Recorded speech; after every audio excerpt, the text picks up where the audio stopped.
Je m'inspire pas mal depuis le début des symboles que je connais, que j'essaie d'interpréter de la civilisation maya. Je ne fais que les copier, mais essayer de les transmettre et les transcrire dans mon propre langage. Et à partir de là, j'essaie de communiquer. Et ça fait des années que les thématiques les plus palpables, les plus visibles dans mon travail sont la religion, le sexe, la politique.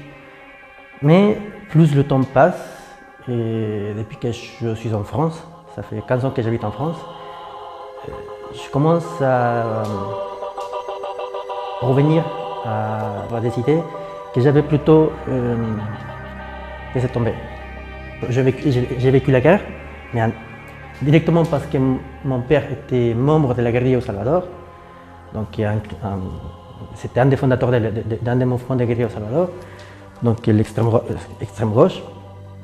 Et donc ça nous a mis en danger pendant toute notre vie. Mais je n'ai jamais touché une arme, mais je connais ce que ça implique. Mais je sais que c'est aussi une période de violence extrême, où il y a des morts, des centaines de morts tous les jours, quoi. Mais en arrivant ici, c'était étrange de se rendre compte qu'une fois que tu as tes acquis sociaux, l'éducation nationale, la santé pour tout le monde, j'arrive ici et je vois que tout le monde vient dans son canapé, tu t'installes dans ton canapé et tu commences à avoir peur de perdre ton canapé. Et dans cette peur, la logique est, je commence à avoir peur de ma famille, mes voisins, les étrangers, moi, toi, et même peut-être... Et là où ça coince pour moi maintenant. Moi, je croyais que l'évolution, que les conforts faisaient partie du processus d'évolution, mais en fait non, ces conforts-là, en Europe, ça t'arrête.